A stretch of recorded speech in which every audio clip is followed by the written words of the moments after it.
Hey guys, welcome back to the channel. I have another interesting video. Hopefully, this is a 2004 F-150 Lightning coming from New York, George Austin. This is your computer and cluster and keys. As you will see in a second, I have it ready to go here, connected, and they're already powered up. So I'm going to read the notes. Well, we're going always in the same order that I like to keep my things. As you can see the connections, I want you to see right here on the dashboard, no mileage. No mileage, and that is a sign of no communication or a problem on the cluster. So let me get you to the note. I need to put there. Second, guys, I forgot to connect my iPad. I'm sure I can.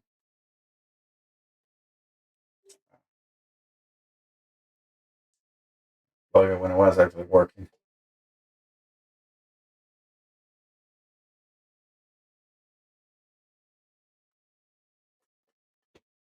I use the iPad. Well, obviously, I do all my emails and everything in there as much as I can, waiting for responses of customers and everything. So I keep an eye, kind of like a secondary monitor that I can also use to respond and check on my business. Are we? I'm sorry, guys. You were looking. You see, this is I also the reason that I use it is because I can keep an eye on what you guys are looking at, and I start to be looking at a weird screen. All right, so let's go back to that. All right, so this is the note from George. That's the big number, YCB 00457. That will be the last digits on the big number. He said that is a supercharged 5.4. The computer tag number is CUX2, and I can see that here in the computer. It says he's saying the computer, 2 keys, and the speedometer, 2 keys, and 1 is snap program. Okay, that is a good hint to know. Maybe he wrapped it up with a tape, but I can see the one probably there is snap program. It says odometer goes out from time to time. Def light is flashing, and truck does not start. Full codes are U1262 and U1147. Those are communication full codes. And he signed it. That's George Austin from New York. All right, that's all I really want to show in there. So let me put the SUS in here because I told him there's no problem. We will find out pretty quickly what the problem is in here, if it's a computer or if it's an instrument cluster. Right now I have dashes in there, but I need to establish communication. So I'm going to use the scanner. It should have done an automatic ID. It's a 2000, so it could be in the edge of yes and no, but we'll see if it can read the big number. Because if we get no big number, well, that is immediately telling me we definitely have a problem here. So we're going to exit and we're going to do a manual ID. Yeah, let me do something different because we have no communication. So we have no communication either because the cluster is bad or because the computer is bad. So let me do the quickest and easiest is let me power this up, power this off. You can see now the cluster went off. I'm going to unplug George's computer. And this instrument cluster, they work for other setups. So I'm going to keep George's computer in here. It has a weird sticker on the back, probably just to cover the hole because this plastic, they always break and they get damaged. But let me get one of my computers here.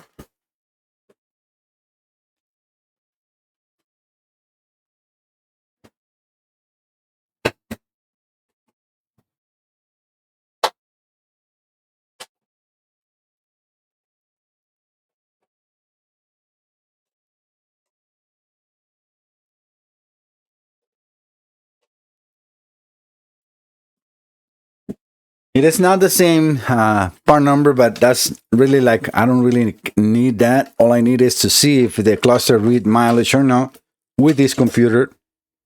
So let me power it up. And yes, you can see immediately now the cluster reading mileage. So what is this telling me? The problem is in the computer and not in the cluster.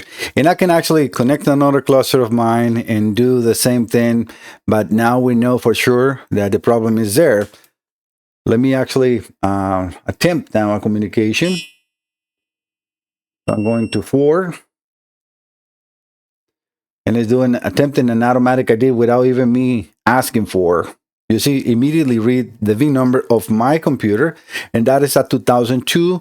It's a 4-line in 2, but this is a 2002, and this is a EK01. So this is an older, or, well, actually not an older, a newer, a little bit newer than his.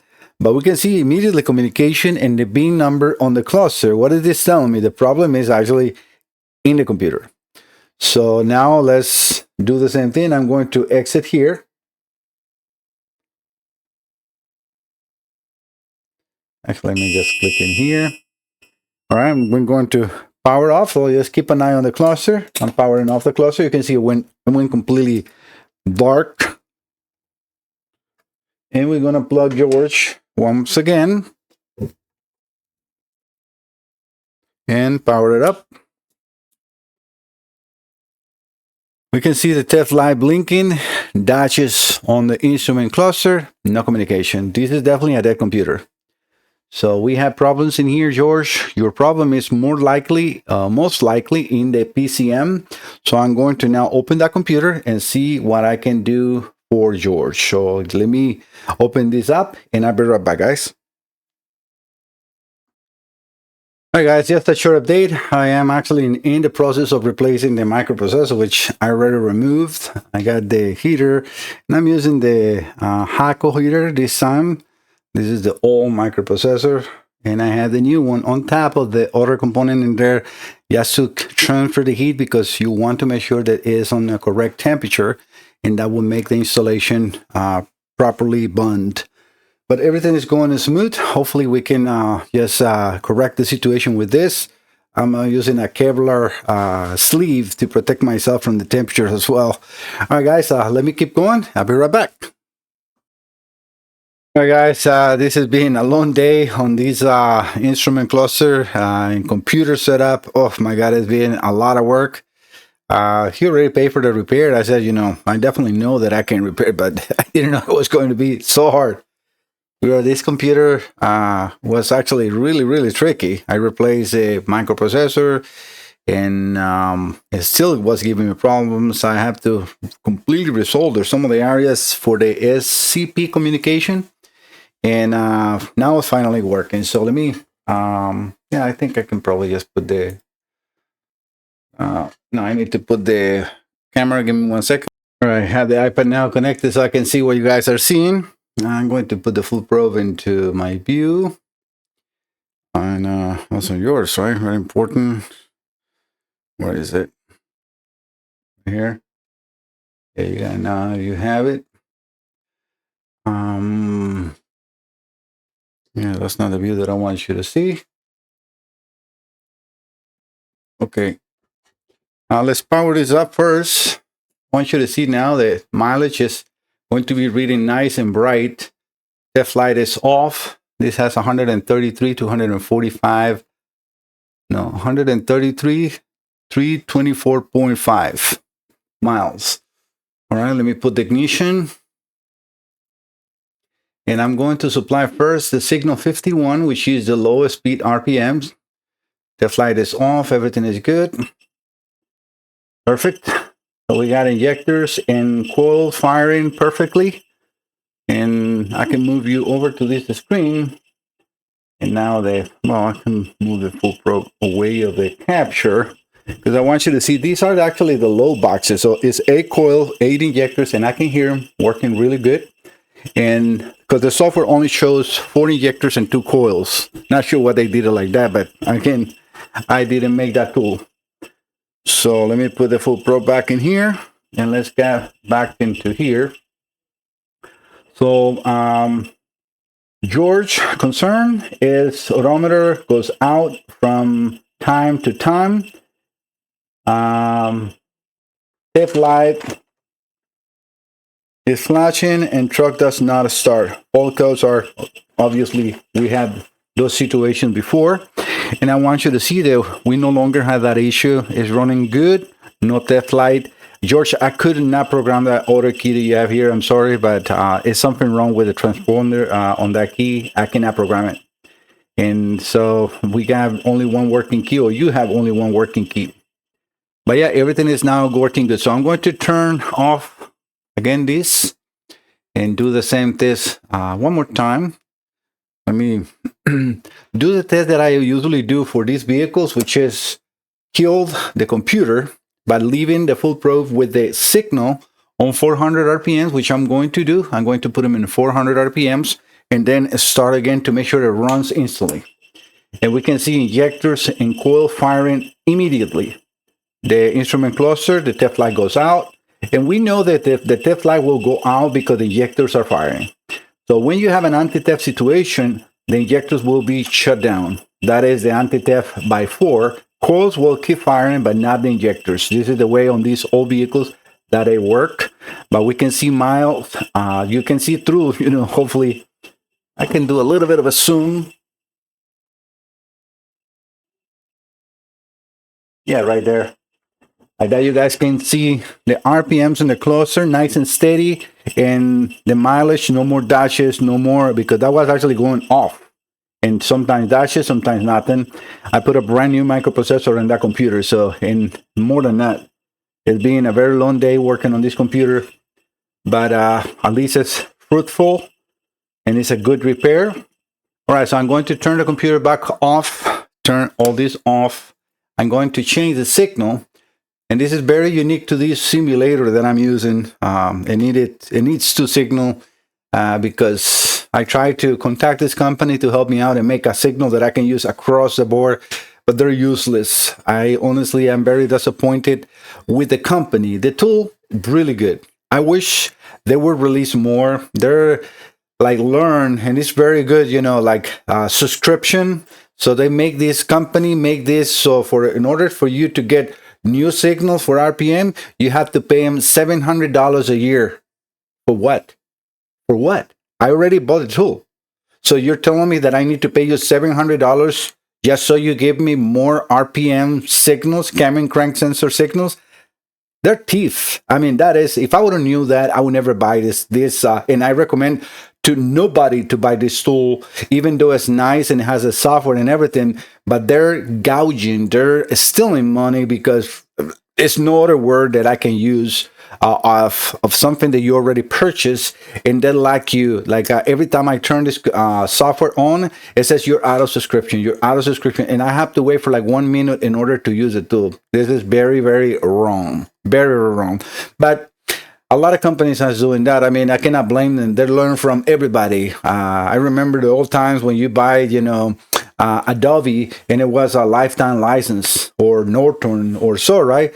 No longer is that, right? So what they learn is that they can squeeze their money more by putting subscription, because we need that. So even though you already pay for, and they make those lifetime no longer working. So they go into a way to take it away from you. So you need to pay and pay, because why? Oh man, think about it. 300 million people right here in the United States paying, $30, $50 a month to Adobe. How many billions of dollars a year is that? It's unbelievable.